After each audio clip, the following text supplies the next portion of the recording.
PMLN بھی ہے, MQM بھی تھی, PTI بھی تھی, جماعت اسلامی بھی تھی, JUI بھی تھی, اور مسلم لیگ فنکشنل اس کو ہیڈ کر رہی تھی.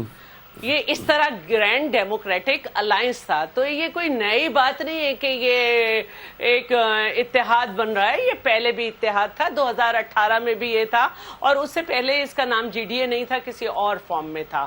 تو اب صرف یہ ہوا ہے کہ کراچی اور حیدرآباد کی شہری سطح پر جو ہے وہ ایک مزید جو ہے یہ اتحاد دیکھنے میں آیا ہے کہ MQM اور PMLN جو ہے وہ سیٹ ٹو سیٹ لڑے گی, اور 6 ان کے لوگ جو ہیں اس کو باقاعدہ وہ کریں گے. تو یہ کوئی اس سطح پر ہاں یہ کوئی ایسی بات نہیں تھی. پہلے بھی یہ سب پارٹ ہیں پورے ملک میں. یہ جیسے لاہور میں پنجاب میں اور دوسرے صوبوں میں PTI اور نون لیگ کا مقابلہ تھا, اور جماعت اسلامی کا اور مختلف پارٹیز کا مقابلہ تھا. کراچی حیدرآباد میں PTI اور MQM کا مقابلہ تھا. لیکن دیہی سندھ میں حیدرآباد سے جب آگے جاتے ہیں تو یہ ساری پارٹی جو ہیں وہ GDA کا حصہ تھی اور ہم سے مقابلہ تھا. لیکن آپ اب یہ کیونکہ کراچی صاحبہ اتنا لائٹ لے رہی ہیں, یہ 2 بڑی جماعتیں ہیں جو اتحاد کر چکی ہیں آپ کے خلاف, آپ کو کوئی اس سے کوئی ڈر نہیں ہے؟ پہلے بھی علی, پہلے PTI بھی اس میں تھی. اب ان کا صرف کراچی اور حیدرآباد پہ ایک الگ معاہدہ ہے, اور باقی یہ GDA کا حصہ ہوں گے, اور یا ہو سکتا ہے کہ پھر پوری GDA مل کر یہ کر لے, لیکن ہمیں مسئلہ نہیں ہے اس پہ, اور جو انہوں نے کیا وہ ان کا رائٹ ہے. چلیں ٹھیک ہے. رجوانہ صاحب, سر کیوں آپ ایک دوسرے کی ڈومین میں تو پہلے نہیں جاتے تھے؟ پنجاب میں وہ آپ کو چیلنج نہیں کرتے تھے, سندھ میں آپ ان کو نہیں کرتے تھے. What's the difference this time؟ ایسا نہیں تھا. یہ چیلنج کی بات نہیں ہے جی, یہ تو ایک پولیٹکس ہے, بڑا ہیلدی سائن ہے کہ کچھ جماعتیں اکٹھی مل کے الیکشن لڑیں, سمجھوتا کر کے کریں, اتحاد کر کے کریں, الائنس کر کے کریں. اس میں کوئی ایسی بات نہیں ہے. خدا نہ خواستہ تمام سیاسی جماعتیں محب وطن ہیں, تمام سیاسی جماعتیں پاکستان کی خدمت کرنا چاہتی ہیں. مگر ایک بات میں واضح کر دوں کہ اب جو آنے والا الیکشن ہے وہ سابقہ الیکشن سے بہت مختلف اس لیے ہوگا کہ پاکستان کو اس وقت بہت سے چیلنجز درپیش ہیں. میں یہ سمجھتا ہوں کہ ہمارا جو بھی یہ مقابلہ ہوگا یا الیکشن میں اتحاد بنیں گے, ہمیں یہ ساری چیزیں الیکشن کی حد تک رکھنی چاہیے, اور کوئی اختلافی بیان یا الزام تراشی نہیں کرنی چاہیے, نہ ہی کوئی چیلنج دینا چاہیے, نہ ہی کوئی چیلنج ہے. چیلنج تو یہ عوام کے لیے ہے کہ وہ کس کو ووٹ دیتے ہیں اور کس کی حکومت بنواتے ہیں. تو میں یہ سمجھتا ہوں کہ حکومت سازی جو ہے وہ پرائیورٹی اپنی جگہ پہ ہوگی, مگر اس وقت حکومت کی بجائے ملک کی خدمت کرنا بہت ضروری ہے. چاہے کوئی اپوزیشن میں بیٹھے, چاہے کوئی اقلیت میں سیٹیں لے کے آئے, مینس کے تھوڑی سیٹیں لے کے آئے, یا کوئی اکثریتی جماعت ہو یا اکثریتی اتحاد ہو. The basic principle is to be settled کہ all have to serve the nation, اور تمام پارٹیوں نے مل کر ملک کی خدمت کرنی ہے. الیکشن کی حد تک اختلافات تو نہیں, بلکہ اپنا ہر کسی نے قسمت آزمانی ہے, میدان میں جانا ہے. اور میں یہ گزارش کروں گا کہ الیکشن تک ہمیں کوئی اختلافی بیان نہیں دینے چاہیے. اس کے بعد جس طرح کے حالات ہو مل جل کے کام کرنا چاہیے, پاکستان کو چلانا چاہیے. It's a very positive spirit Rajwana صاحب, لیکن الیکشن قریب آنے دیں سر.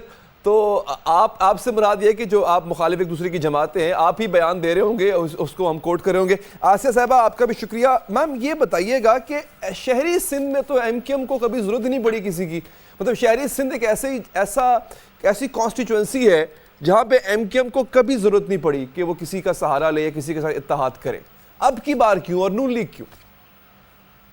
بہت بہت شکریہ علی, اور یہ بہت اچھا آپ کا سوال ہے.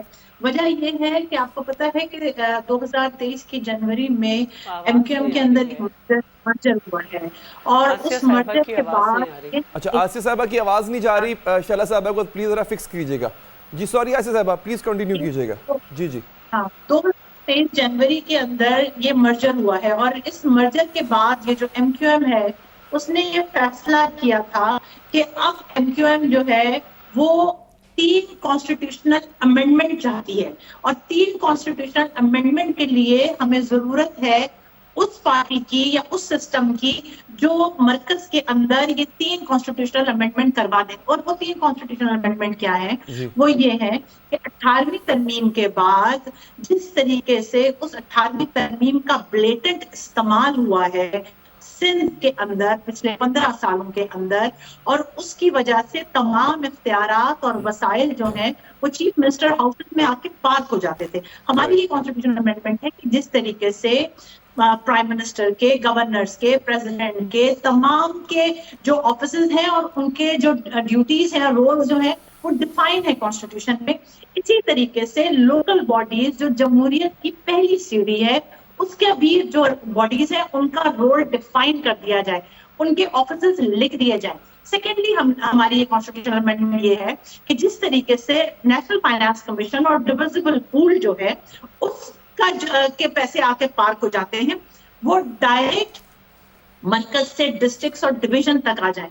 دیکھیں اس بات کو سمجھنا بہت ضروری ہے کہ کراچی جو پاکستان کے ریونیو کا آلموسٹ 60% دیتا ہے، آپ کو پاکستان کو آئی ایم ایف اس بحران سے اکنامک کرائسس سے نہیں نکالتا. آپ نے پوائنٹ اسٹیبلش کر دیا کہ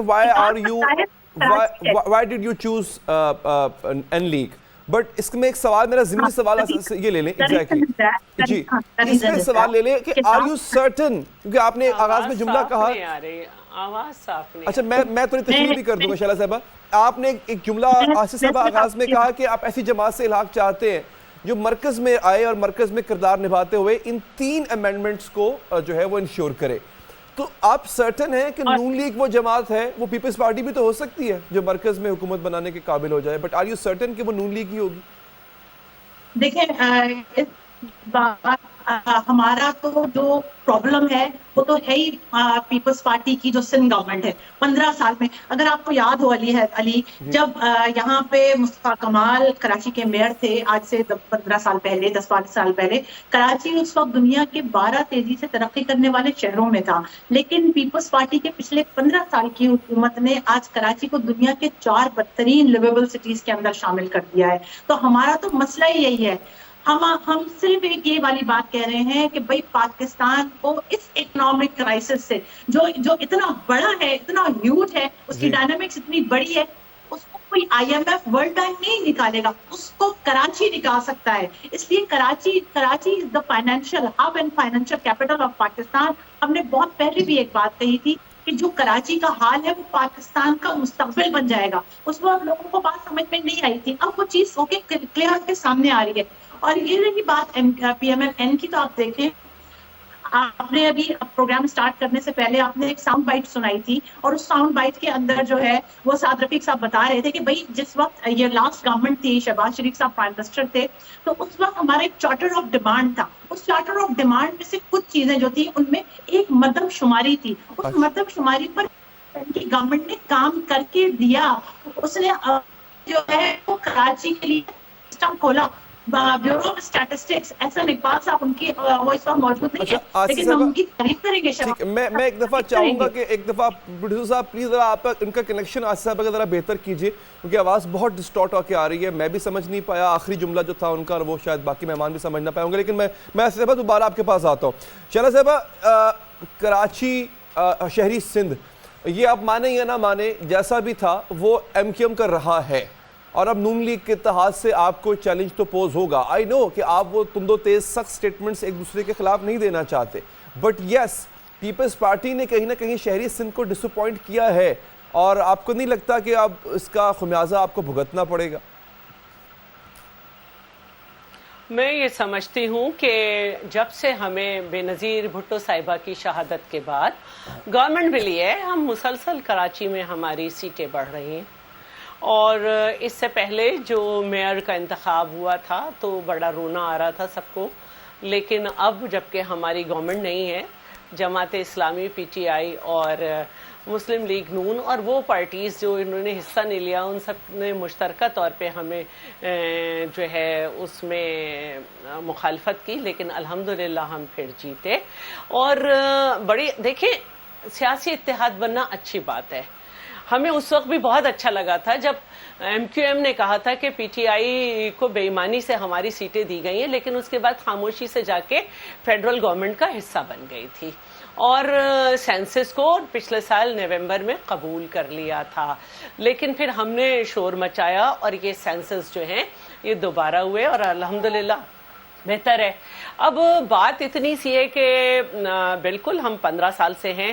دوسری دفعہ آج کے ٹیکر وزیر اعلیٰ صاحب نے کہا ہے کہ پیپلز پارٹی دور کے جتنے منصوبے ہیں وہ بہت اچھے ہیں، جاری رہنے چاہیے، چاہے وہ صحت کے ہیں یا اور بجلی کے ہیں، اور ان پہ بڑی تعریف کی ہے. میں یہ سمجھتی ہوں کہ اس وقت ڈسٹرکٹ سینٹرل میں اتنے منصوبے ہیں اور جن پہ عمل ہو رہا ہے کہ اس سے پہلے کبھی ڈسٹرکٹ سینٹرل میں اتنا ڈیولپمنٹ کا کام نہیں ہوا. ڈسٹرکٹ ایسٹ میں بھی کام چل رہا ہے، ملی ہم آلریڈی سویپ کر چکے ہیں اور کلین سویپ ہو چکا ہے، اور ویسٹ بھی. تو بات اتنی ہے کہ ابھی یہ PTI کے ساتھ تھے تو فیڈرل کے جتنے منصوبے تھے خاص طور پر کراچی اور حیدرآباد کے بھی اور باقی دیہی سندھ کے بھی، ان کو انہوں نے ختم کر کے ان کو 15-15 کروڑ روپے دے دیے تھے. انہوں نے کوئی آواز نہیں نکالی. یہ جو لوکل گورنمنٹ کا الیکشن ہوا اس کے لا کو جو ہے آئین کے مطابق اگر یہ غلط تھا تو اس کو یہ چیلنج کر سکتے تھے. اس کو چیلنج نہیں کیا. آئین میں یہ درج ہے کہ اپنے صوبے کا لوکل گورنمنٹ کا جو آئین قانون ہے وہ صوبائی حکومتیں بنائیں، اور جو باقی چیزیں ہیں کبھی بھی یہ ہر فیڈرل گورنمنٹ کا حصہ ہوتے ہیں، لیکن یہ کبھی یہ بات نہیں کرتے کہ فیڈرل ٹرانسفرز جو ہمیں ہوتے ہیں وہ ہمیں کم کیوں مل رہے ہیں. عمران نے ایک پائی نہیں دی ہمیں. یہ بڑی مشکل سے آخر میں موشن آف نو کانفیڈنس پہ ہماری زرداری صاحب کی ضمانت پر آئے. ایک پائی عمران نے نہیں لگائی. PTI نے جو ہے وہ کراچی میں نون لیگ کی حکومت تھی. K4 پہ ہم بلینز میں پیسے اماؤنٹ رکھتے تھے، وہ ملین میں. S3 کو PTI نے بالکل کہہ دیا کہ ہم اسے دیکھیں گے نہیں، یہ کچھ نہیں بولے. میٹرو کا جو منصوبہ ہے وہ سندھ میں انتہائی چھوٹا تھا، یہ کچھ نہیں بولے. وہ مکمل نہیں ہوا، بڑی مشکل رہی، یہ کچھ نہیں بولے. تو دیکھیں یہ باتیں ابھی ہم نے بڑے آگے کرنی ہیں. ابھی جو اصل بات ہے وہ یہ بات نہیں ہو رہی ہے کہ آپ نے کیوں جوائن کیا. ابھی اصل بات یہ ہے کہ یہ انہوں نے اپنا رائٹ استعمال کیا ہے. ٹھیک ہے، وہ آپ کا بھی رائٹ ہے، وہ ان کا بھی رائٹ ہے، وہ نون لیگ کا بھی رائٹ. ایگزیکٹلی. لیکن اگر ہم اسپیسیفکلی بات کریں، دیکھیں آئی نو آپ کی مجبوریاں ہوں گی. there must be hurdles, there must be problems that you might have faced, but and result کیا نکلا ہے 10-15 سالوں کے اندر؟ اگر آج آپ ایک کراچی والے سے ووٹ مانگنے جاتے ہیں، آپ ان کو کیا بتائیں گے کہ ہم آپ کو پانی نہیں دے سکے، ہماری یہ مجبوریاں تھیں، ہم آپ کو ٹرانسپورٹ نہیں دے سکے، ہماری یہ مجبوریاں تھیں. کراچی والے ہمیں ووٹ دے رہے ہیں علی، کراچی والے ہمیں ووٹ دے رہے ہیں کیونکہ وہاں پہ اب کوئی ٹھپا مافیا نہیں ہے. کراچی والوں کو ہم نے بہترین صحت کے ادارے دیے ہیں، کراچی والوں کو ہم نے روڈ انفراسٹرکچر دیا ہے، کراچی والوں کو ہم نے سالڈ ویسٹ دے کے کچھ بہتری کی ہے. کراچی کو 100 میگا واٹ بجلی مل رہی ہے نوری آباد سے. ایسا نہیں ہے کہ کراچی کو بڑا انہوں نے ابھی یاد کیا. کراچی کو جب ہم نے سنبھالا دنیا کے خطرناک ترین شہروں میں 6 نمبر پہ تھا، آج 130 نمبر پر ہے. بہتری ہے کراچی میں. آج کراچی میں بھتہ نہیں لیتا کوئی. آج کراچی میں بوریوں میں لاشیں نہیں ملتی. آج کراچی میں نالوں کے اندر رضائیاں اور سیمنٹ کی بوریاں نہیں ڈالی جاتی. آج کراچی میں ہم نے لیکن پانی بھی تو نہیں ملتا نا شہلا صاحبہ، پانی بھی نہیں ملتا. دیکھیں پانی جو آبادی ہے جو تمام صوبوں سے انفلکس ہے، پانی کوئی میں تو نہیں بنا رہی. پانی جو ہے جہاں سے آ رہا ہے مجھے اس کے حساب سے ڈسٹریبیوشن ہے.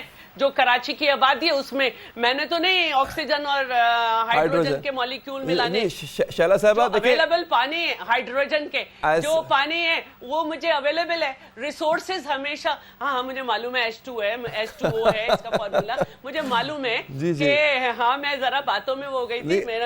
اللہ کرے وہ سائنس بھی آ جائے ہمارے پاس کہ ہم H2O سے پانی بنا کے عوام کو دیں. میں نہیں کہہ سکتی کہ میں یہ نہیں کہہ سکتی کہ ہرے درخت رات کو آکسیجن دیتے.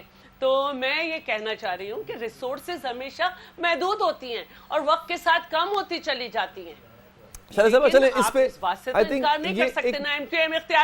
نہ MQM انکار کر سکتی نہ کچھ کر سکتی کہ تمام صوبوں سے زیادہ انفلیکس روزانہ کی بنیاد پہ سندھ میں ہو رہا ہے.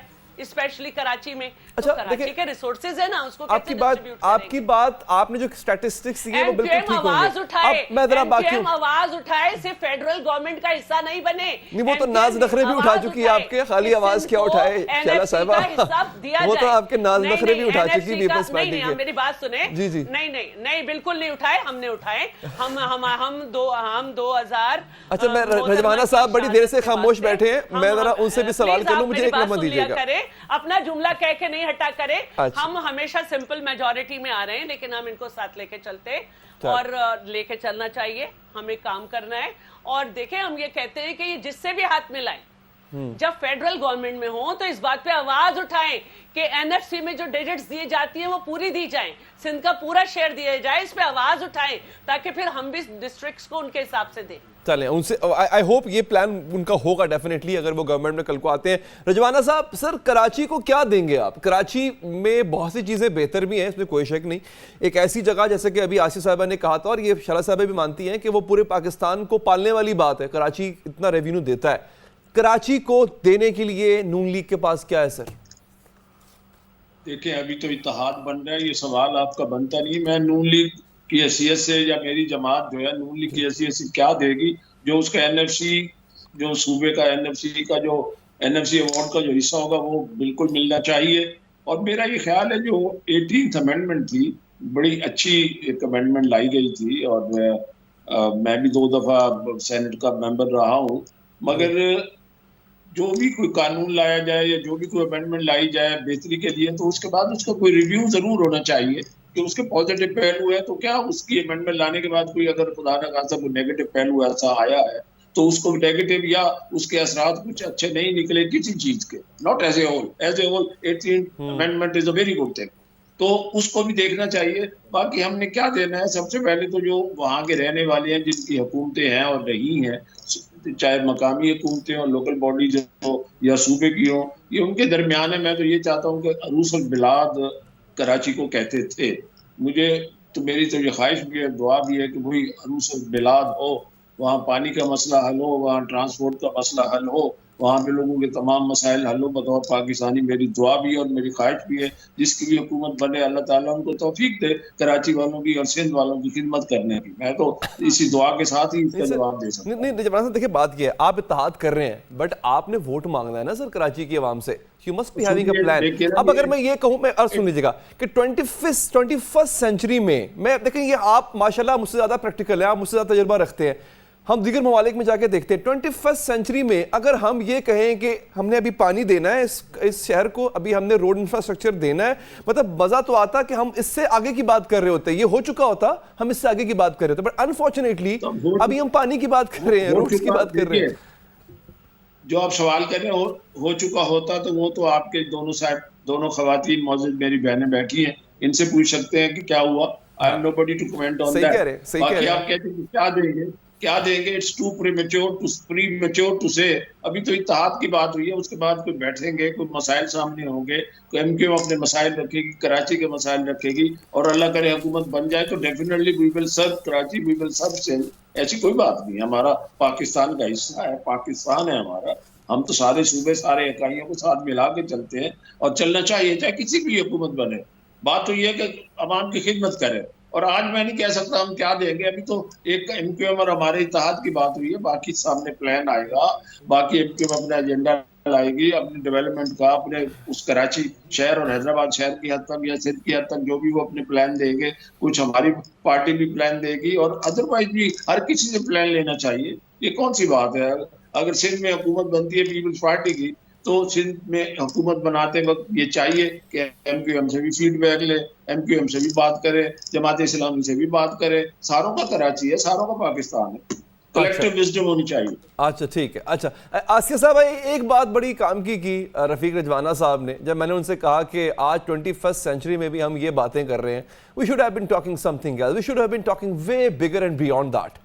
تو انہوں نے کہا یہ تو آپ کے ساتھ جو 2 معزز مہمان بیٹھے ہیں ان سے پوچھیں, ڈیفینیٹلی آپ سٹیک ہولڈر ہیں یا شیلا صاحبہ. میں سوال کراچی کا آپ ہی سے بنتا ہے, رجوانہ صاحب سے ابھی نہیں بنتا. کیوں؟ میں بڑا جنیرک سوال کر رہا ہوں کہ چھوٹی موٹی ڈیٹیل میں جانے کی بجائے کہ آج بھی ہم کہہ رہے ہیں کہ جی کراچی کو پانی دو، کراچی کو روڈ دو، کراچی کو بجلی دو، کراچی کو سیکیورٹی دو، کیوں؟ دیکھیں میں آپ کو بتا رہی ہوں نا کہ دیکھیں ابھی 18 امینڈمنٹ کے اوپر بات ہو رہی ہے نا، ہم نے پی ایم ایل این کے ساتھ یہ جب کہ ہم اتحاد میں گئے ہیں، اس کی کیا وجہ ہے؟ کہ جو لاسٹ ٹائم جو گورنمنٹ تھی شہباز شریف صاحب کی، جو میں آپ کو بتا رہی تھی، اس میں ہمارے 27 نکات تھے، ان میں سے کچھ جو ہیں وہ اس پہ کام ہوا، تو ہم یہ جو ہے کہ اسی چیز کا تسلسل ہے جو 2024 کے اندر جا رہا ہے۔ دوسری بات یہ کہ ابھی یہاں پر بیٹھ کے بات ہوئی بلدیات کے انتخابات کی، تو دیکھیں آپ ہی کے تمام چینلز میں پوری دنیا نے یہ چینلز کی اسکرین پہ دیکھا کہ بلدیات کے انتخابات میں کس طرح سندھ پولیس کو استعمال کیا گیا، کس طریقے سے وہ ڈبے لے کر جا رہے تھے، کس طریقے سے وہ خود پولیس اہلکار جو ہے وہ پاکستان پیپلز پارٹی کے بیلٹ پیپرز کے اوپر مہر لگی۔ یہ ہم نہیں کہہ رہے، یہ آپ کی سکرینز نے دکھایا ہے۔ تو رہی بات اس کی کہ بھئی کراچی ان کو ووٹ دے گا، کراچی ان کو کبھی بھی ووٹ نہیں دے گا۔ پھر دوسری اہم بات یہ کہ جس بلدیات کے انتخابات کی یہ بات کر رہے ہیں، on the eve of the election Peoples Party کی سندھ گورنمنٹ نے 52 یونین کاؤنسلز کا اضافہ کیا تھا۔ اچھا 52 یونین کاؤنسلز کے اضافے کے بعد جو پرانی ڈیلیمیٹیشنز تھی that become null and void. So how can Pakistan People's Party and other political party they went into the election? اور میں آپ کو یہ آج آپ کے پروگرام سے میں بتا رہی ہوں، جس دن متحدہ موومنٹ پاکستان عدالت چلی گئی اس بلدیات کے انتخابات کے اوپر، تو یہ بلدیات یہ ساری خوشیاں بھی بہت عارضی رہ جائیں گی۔ اور ہم یہ جو بات کر رہے ہیں، ہم یہ تو جائیں، یہ آسیہ صاحبہ کی آواز کو کیا ہو گیا؟ اچھا جی شارہ صاحبہ آپ ہی اس کا جواب دے دیں، وہ کہتے ہیں ان کی آواز کٹ گئی تھی۔ دیکھیے بات یہ ہے کہ 1965 کے بعد سے کراچی کو دو لائنوں کے ذریعے پانی دیا جاتا تھا۔ تیسری لائن محترمہ بے نظیر بھٹو نے دی، چوتھی لائن کسی نے نہیں دی۔ یہ بات یاد رہنی چاہیے۔ جب ہم نے اقتدار سنبھالا تو لیاری میں گینگسٹر تھے۔ پاکستان بننے کے بعد صرف ایک جرنل یونیورسٹی تھی کراچی میں، ہم نے لیاری کو جرنل یونیورسٹی بھی دی اور میڈیکل کالج بھی دیا، 1500 ڈاکٹر نکل چکے ہیں اس میں سے، اور ایس ایم لاء کالج کو ہم نے یونیورسٹی کا درجہ دیا، ہم نے سندھ مدرسۃ الاسلام کو یونیورسٹی کا درجہ دیا، کامکس کو ہم نے یونیورسٹی کا درجہ دیا۔ تو یہ ایسی بات نہیں ہے کہ کراچی میں کام نہیں ہوا۔ صحت میں آپ دیکھیے کہ روبوٹک جو ہے سرجریز ہو رہی ہیں، سائبر نائف ایشیا کے 17 ممالک میں ہمارے پاس کراچی میں 2 سائبر نائف ہیں، تیسرے کو ہم لے کر آ رہے ہیں۔ تو یہ ساری باتیں ہیں۔ ایس آئی یو ٹی کو ہم اتنی بڑی گرانٹ دیتے ہیں اور انڈس کو ہم اتنی بڑی گرانٹ دیتے ہیں، یہ اسی طرح چلتا ہے۔ اور میں یہ سمجھتی ہوں کہ اگر کوئی بھی چیز آپ عدالت میں لے کے جانا چاہتے ہیں آپ لے جائیں۔ ہمیں تو معلوم ہے نا کہ ہم کیا کر رہے ہیں۔ ہم اتنے اگر بےمانی کرنے والے لوگ ہوتے تو ڈسٹرکٹ سینٹرل اور ڈسٹرکٹ ایسٹ میں پھر ہم نے وہ رزلٹ کیوں رہنے دیا جو ہمارے حق میں نہیں ہے۔ اس میں جماعت جیتی، اس میں پی ٹی آئی جیتی، اور پرسوں بھی پی ٹی آئی بھی جیتی، جماعت بھی جیتی۔ اور میں یہ سمجھتی ہوں کہ ہمیں جو ہے وہ کراچی کا جو انفراسٹرکچر ہے، جتنے ہم نے فلائی اوورز بنائے ہیں، جتنے ہم نے بہتری کی ہے، اس کو تو اب سب کو نظر آ رہا ہے۔ اب آنکھوں میں انگلیاں ڈال کے اگر بیٹھ جائیں گے جو ہم نے اس وقت کام کیا ہے، اتنی بارشیں ہوئی اس کو ہم نے کیسے سنبھالا، تو یہ کوئی چھوٹی بات نہیں ہے۔ رائٹ شالہ صاحب آپ کا بہت بہت شکریہ، آپ نے پروگرام کے لیے وقت نکالا۔ رجوانہ صاحب آپ کا بھی بہت بہت شکریہ کہ آپ نے وقت۔ آسیہ صاحبہ آپ کا بہت شکریہ کہ آپ نے وقت نکالا۔ آگے بڑھتے ہیں ناظرین، حماس کے حملے اور اسرائیل کی غزہ کے خلاف جنگ کو آج 1 ماہ مکمل ہو چکا، اور اب اسرائیل کا اصلی اور خوفناک منصوبہ بھی سامنے آ چکا ہے۔ اسرائیلی وزیر اعظم نے غزہ کی پٹی پر قبضے کا منصوبہ بنا لیا۔ اسرائیل بار بار کہہ چکا ہے کہ وہ یرغمالیوں کی رہائی تک جنگ بندی نہیں کرے گا۔ اب سے کچھ دیر پہلے حماس کا اعلان سامنے آیا ہے۔ حماس کے القسام بریگیڈ نے اعلان کیا ہے کہ اگر اسرائیل بمباری روکے تو وہ یرغمالی رہا کرنے کے لیے تیار، لیکن اب نیتن یاہو نے ایک انٹرویو میں کہا ہے کہ حماس کے ساتھ جنگ کے بعد اسرائیل غیر معینہ مدت تک غزہ پٹی کی ذمہ داری سنبھال لے گا۔ اسرائیلی وزیر اعظم کی اس بات کا واضح مطلب یہ ہے کہ جنگ بندی ہو بھی گئی تو اسرائیل اپنے تسلط کا دائرہ غزہ تک پھیلا دے گا۔ اس وقت غزہ اسرائیل کی وحشیانہ بمباری کے نشانے پر ہے۔ اب تک 10,000 سے زائد فلسطینی شہید ہو چکے ہیں، 20,000 سے زائد زخمی ہیں۔ نصر میڈیکل کمپلیکس، القدس اور کمال عدوون ہسپتال کے نزدیک بھی حملے کیے گئے۔ اسرائیل نے بچوں کا اسپتال بھی خالی کرنے کے لیے دھمکی دے دی ہے۔ وہاں 70 بچے زیر علاج ہیں اور 1,000 بے گھر فلسطینیوں نے پناہ لے رکھی ہے۔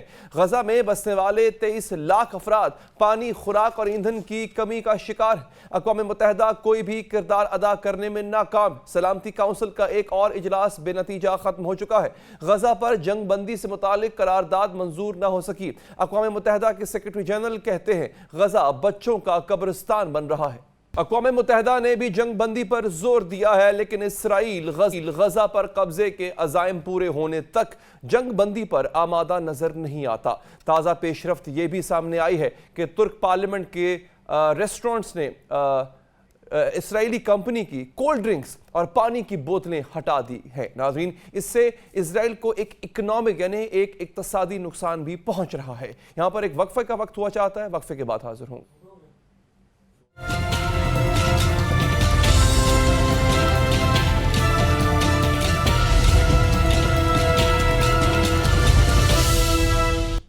ناظرین، عالمگیر وبا کورونا میں ٹھہراؤ کے بعد کانگو وائرس نے خطرے کی گھنٹی بجا دی ہے اور بلوچستان میں جان لیوا مرض سنگین رخ اختیار کر گیا۔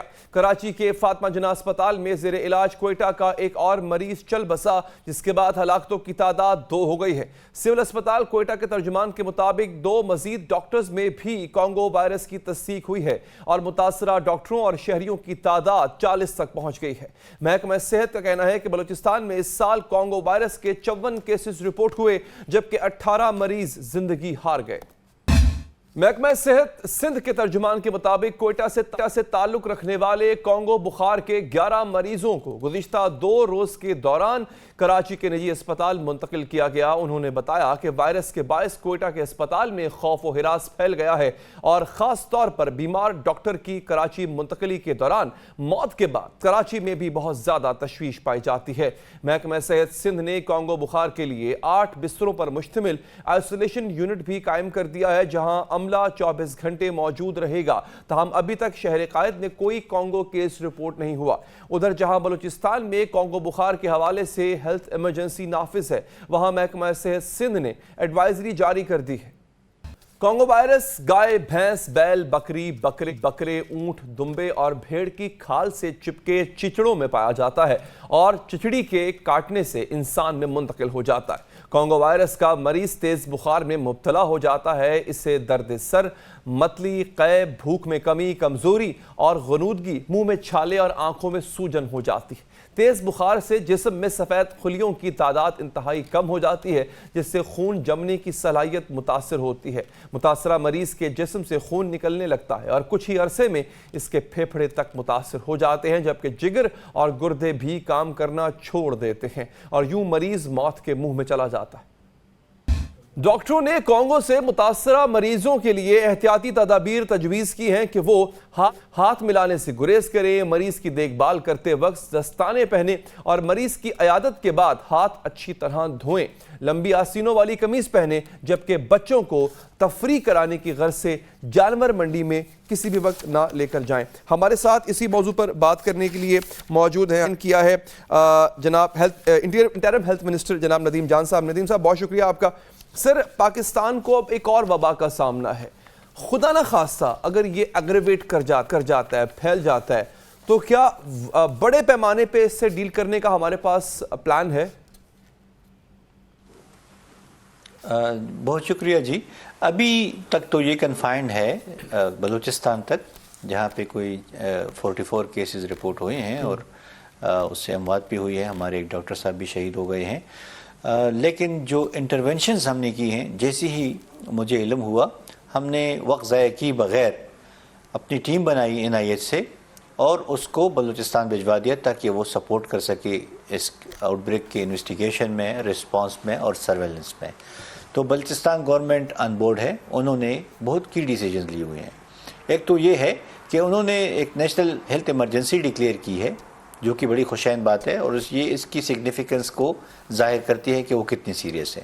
دوسرے انہوں نے اسپریئنگ کا حکم جاری کیا ہے کہ جو مال مویشی ہیں اس کو انسیکٹیسائڈل اسپرے کیا جائے تاکہ جو بگز ہیں یہ مر جائیں اور یہ آبادی کو منتقل نہ ہو جائے. تیسری جو انہوں نے بہت بڑی پیش رفت دکھائی ہے وہ سیل کیے ہیں وہ ہاسپٹل کو جہاں پہ انفیکشن ہو رہا تھا اور مذبح خانے جو ہیں وہ شفٹ کیے ہیں شہر سے بہت دور. تو یہ پریونٹیو اسٹیپس ہے. لیکن اس کے ساتھ ساتھ مزید جو کرنے کی ضرورت ہے وہ یہ ہے کہ ہم پی پی ایز جو پرسنل پروٹیکٹیو ایکوپمنٹس ہیں جیسے دستانے ہو گئے, گاؤنز ہو گئے, ماسک ہو گئے, وہ تمام ہیلتھ ورکرز کو ہم پہنچائیں اور وہ پہنیں, خاص کر کے وہ جو کہ تیمارداری کر رہے ہیں, علاج کر رہے ہیں ان پیشنٹس کا جو سسپیکٹڈ ہے یا کنفرم کیسز ہے. تو اس سے اس کے پھیلاؤ میں کمی آ جائے گی اور انشاءاللہ کنٹرول ہو جائے گی. لیکن اس کے ساتھ ساتھ پبلک اویئرنیس کا بہت بڑا رول ہے, جو کہ آپ لوگ میڈیا کی وساطت سے اس کو پھیلا سکتے ہیں کہ لوگ اویئر ہوں کہ یہ کیسے پھیلتی ہے. یہ جو بچرز ہوتے ہیں وہ میٹ کو یا بلڈ کے ساتھ یا جو بھی کوئی ان کانٹیکٹ ہو جاتا ہے اور ادھر اگر یہ وائرس موجود ہے کیٹل میں یا شیپ میں یا گوٹ میں تو وہ منتقل ہو جاتا ہے. جو انفیکٹڈ پرسن ہے وہ اس کو کانٹیکٹ کے ذریعے, بلڈ کے ذریعے یا جسمانی رطوبتوں کے ذریعے سلائیوا ہوگا یا وہ دوسرے انسان کو لگ سکتے. اچھا سر, تو یہ بتائیے گا کیا اس کا علاج ممکن ہے, کیونکہ ہم دیکھ رہے ہیں کہ لوگ they are dying, علاج ممکن ہے اس کا, اور اس کا آؤٹ بریک کس حد تک ہو سکتا ہے, کتنا مزید پھیل سکتا ہے خدا نخواستہ؟ اچھا, یہ ویکسین تو موجود نہیں ہے ابھی, تو احتیاط ہی سب سے بیسٹ تدبیر ہے اور وہ اسی کے ذریعے ہی کنٹرول ہو سکتی ہے. ابھی اسکیل آف دا پرابلم جو نظر آ رہا ہے, جو رپورٹڈ کیسز ہیں وہ کنفائنڈ ہے, وہ زیادہ سپوریڈک نہیں ہے. لیکن ساتھ ساتھ ہم نے پروونسز کو الرٹ کیا ہوا ہے کہ باقی پروونسز ایکٹیو سرویلنس میں جائیں اور وہ دیکھیں کہ کہیں ایسا نہ ہو کہ انفیکشن سپریڈ کر گیا ہو. تو اس پہ بھی ہم کام کر رہے ہیں. اچھا, اس کی جو فیٹیلٹی ریٹ ہے وہ 10 to 40% ہے, یعنی 100 میں سے 10 سے لے کے 40 بندے لقمہ اجل بن سکتے ہیں اگر پر وقت اس کو تشخیص اور علاج نہ کیا جائے. تو یہ فیٹل تو ضرور ہے, خطرناک ہے, اور احتیاط ہی اس کا مکمل علاج بھی ہے کیونکہ ویکسین اویلیبل نہیں ہے. پھر جب انفیکشن ہو جاتی ہے تو وہ سمٹومیٹک ٹریٹمنٹ بھی ہے, پھر کچھ پیلیٹیو ٹریٹمنٹ بھی ہے, تو وہ بھی ہے. کچھ ہمارے جو انفیکٹڈ پرسنس تھے وہ ڈسچارج بھی ہو گئے ہیں صحتیاب ہو کے, اور کچھ لقمہ اجل بھی بن گئے ہیں. تو scale of the problem as of now it's confined Balochistan میں خاص جگہ پہ, اور ان کی طرف سے جو ہمیں یقین دہانی کرائی گئی ہے بلوچستان گورنمنٹ کی طرف سے کہ اس پہ جلد سے جلد قابو پایا جائے گا. اچھا سر, پورے ملک میں 450 جو بنیادی مراکز صحت ہیں ان کی اپگریڈیشن کی بات کی گئی ہے, ان کو بہتر کرنے کی بات کی گئی ہے, اور کہا گیا کہ 2 مہینے میں یہ منصوبہ مکمل کر لیں گے. اس کے بارے میں کچھ بتائیے گا. اچھا, یہ بالکل پاکستان کی پرائمری ہیلتھ کیئر کی تاریخ میں سب سے فاسٹسٹ اور largest primary health care intervention ہے, جس میں ہم انشاءاللہ 500 بنیادی مراکز صحت کو ریہیبلیٹیٹ کر رہے ہیں, اکوپ کر رہے ہیں, اور ان کو فنکشنلائز کر رہے ہیں کہ وہ بہتر طریقے سے صحت کی بنیادی سہولیات عوام تک پہنچا سکے. یہ اس پلان کا حصہ ہے کہ ہماری جو اس ٹرشری اور سیکنڈری لیول پہ جو لوڈ آ رہا ہے اننیسیسریلی, جس کو اگر ہم پرائمری ہیلتھ کیئر سسٹم ہمارا ڈیولپ ہو تو وہ لوڈ کو کم کر سکے گا. یہ جو یونیورسل ہیلتھ کوریج ہے اس کی طرف ایک مثبت قدم ہے کہ ہم پرائمری ہیلتھ کیئر سسٹم کو اتنا مضبوط کر سکیں کہ بہت ساری بیماریوں سے علاج, بچاؤ وہ ادھر ہی ممکن ہے اور ممکن ہو سکے, اور وہ لوڈ بھی نہ کر سکے ہمارے سیکنڈری اور ٹرشری ہیلتھ کیئر ہاسپٹلس کو, اور اس میں وقت بھی ضائع نہ ہو. اچھا, اس میں ہم نے ڈونرز اور WHO کی تعاون سے ہم نے اس کو بالکل فری آف بجٹ رکھا ہے. پاکستان کی گورنمنٹ کا اس میں 1 روپے بھی نہیں لگے گا. یہ WHO اس کو لیڈ کر رہی ہیں اور وہی ان کو بنائی. ٹھیک ہے ندیم جہاں صاحب, بہت بہت شکریہ آپ کا. نکالا ایک وقفہ لیں گے ناظرین, اور وقفے کے بعد حاضر ہوں گے.